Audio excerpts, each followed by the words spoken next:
बचपन में मैं हमेशा एक बात सोचता था, गांव का अंधेरा शहर के अंधेरे से इतना अलग क्यों होता है।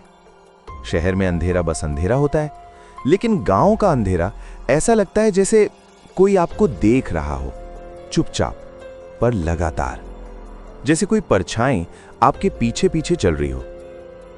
कक्षा 10 की गर्मी की छुट्टियों में मुझे पहली बार समझ आया कि गांव का अंधेरा सिर्फ अंधेरा नहीं होता, उसमें कुछ और भी होता है। हर साल की तरह उस बार भी मैं अपनी मौसी के गांव गया था। बोर्ड की परीक्षा खत्म हुई और मैं जिद करने लगा, मुझे गांव जाना है, अभी जाना है। 2 दिन तक जिद करने के बाद पापा मुझे बाइक से गांव छोड़ आए। शाम का समय था। जैसे ही सूरज ढला, गांव बदल गया। दिन में जहां लोग हंसते बोलते दिखते थे, वहीं शाम होते ही सब अपने घरों में घुस जाते। दरवाजे बंद, खिड़कियां बंद, रास्ते सुनसान, और हवा ऐसे बह रही थी जैसे किसी पुराने खंडहर में बहती है। मैंने मौसी से पूछा, अंधेरा होते ही सब घर क्यों चले जाते हैं? मौसी कुछ पल चुप रहीं, फिर बोली, गांव में ऐसे ही होता है बबुआ, रात में बाहर ना रहा करो। उन्होंने बात खत्म कर दी, लेकिन उनकी आवाज में डर था। अगले दिन मैं खेतों में घूम रहा था कि मुझे अपने पुराने दोस्त मिल गए। बातों बातों में उन्होंने एक जगह का नाम लिया, शमशान घाट। वो गांव से थोड़ा दूर था। मैंने पूछा, तो क्या हुआ, शमशान तो हर गांव में होता है। एक दोस्त धीरे से बोला, रात में वहां कोई नहीं जाता। क्यों? उसने मेरी आंखों में देखते हुए कहा, क्योंकि वहां कुछ है। मैं हंस पड़ा। मैं बोला, ये सब अंधविश्वास है, भूत प्रेत कुछ नहीं होता। लेकिन उनके चेहरों पर मजाक नहीं था, सिर्फ डर था, और शायद यही चीज मेरी जिद को बढ़ाने लगी। दोपहर में मैं 5 दोस्तों को लेकर उसी शमशान घाट पहुंच गया। वो जगह अजीब थी। चारों तरफ सूखे पेड़, टूटी हुई हड्डियों जैसी दिखने वाली लकड़ियां और हवा में राख की गंध। सूरज सिर पर था, लेकिन फिर भी वहां अजीब सा अंधेरा महसूस हो रहा था। मैं एक पुराने चबूतरे पर बैठ गया और हंसते हुए बोला, अगर यहां कोई भूत है तो आकर मुझे छू कर दिखाए। मेरी आवाज हवा में गूंज गई और उसी पल हवा रुक गई। चारों तरफ सन्नाटा छा गया, ऐसा सन्नाटा जिसमें दिल की धड़कन भी बहुत तेज सुनाई देती है। हम वापस गांव आ गए, लेकिन मुझे नहीं पता था कि मैं जिस चीज को चुनौती देकर आया था वो मेरी बात सुन चुकी थी। उस रात गर्मी ज्यादा थी, इसलिए सब लोग आंगन में खटिया डालकर सो रहे थे। मैं भी लेट गया। धीरे धीरे नींद आने लगी। तभी मेरे कानों में एक अजीब आवाज आई, भिन भिन भिन, जैसे हजारों मक्खियां उड़ रही हों। मैंने आंखें खोली, चारों तरफ देखा, कुछ नहीं, सब सो रहे थे। मैंने सोचा शायद भ्रम है और फिर से लेट गया।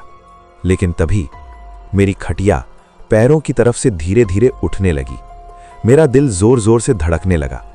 मैं तुरंत उठकर बैठ गया। सब कुछ सामान्य। मैंने खुद को समझाया, दिमाग का खेल है। फिर से लेट गया। कुछ मिनट बाद खटिया फिर उठी, इस बार सिर की तरफ से, जैसे किसी ने उसे पकड़कर ऊपर उठाया हो। मेरी रीढ़ में ठंडी सिहरन दौड़ गई। मैं बैठ गया। मौसी की आवाज आई, का भइल बबुआ? मैंने कहा, कुछ नहीं, लेकिन अंदर से मैं कांप रहा था। मैं फिर लेट गया और तभी मेरे कान के बिल्कुल पास, जैसे कोई बहुत धीरे से फूंक मार रहा हो, एक आवाज आई, आ गया। मेरी सांस रुक गई और उसी पल मेरे सीने पर कुछ भारी आकर बैठ गया, बहुत भारी, जैसे कोई आदमी घुटनों के बल बैठ गया हो। मेरी सांस बंद होने लगी। मैं हाथ उठाना चाहता था पर हाथ नहीं उठे। पैर हिलाना चाहता था पर पैर जकड़ गए थे। मैं चीखना चाहता था लेकिन गला बंद हो गया था। मेरी आंखें खुली थीं और मेरे ऊपर एक काली आकृति बैठी थी। चेहरा नहीं था, बस काली धुंध, लेकिन उसका वजन असली आदमी जैसा था। वो मेरे गले को दबा रही थी। मेरी सांस टूट रही थी। मुझे लगा आज मैं मर जाऊंगा। तभी अचानक मेरे दिमाग में एक मंत्र आया, जय हनुमान ज्ञान गुण सागर। जैसे ही मैंने मन में ये कहा, वो काला साया अचानक पीछे हट गया, ऐसे जैसे उसे आग लग गई हो। मैं जोर जोर से खांसते हुए उठ बैठा। मौसी दौड़ती हुई आई, बबुआ का भइल? मौसा भी जाग गए, पूरा घर जाग गया। मैंने कांपते हुए सब बताया। मौसी तुरंत अंधेरे की तरफ देखने लगी और गालियां देने लगी। ऐसी गालियां जो किसी इंसान को नहीं, किसी अदृश्य चीज को दी जाती हैं। सुबह तक मुझे तेज बुखार हो चुका था। गांव के पंडित को बुलाया गया। उसने मेरी हथेली देखी, माथे पर हाथ रखा और बोला, इसने किसी चीज को छेड़ा है और वो अब इसके पीछे पड़ी है।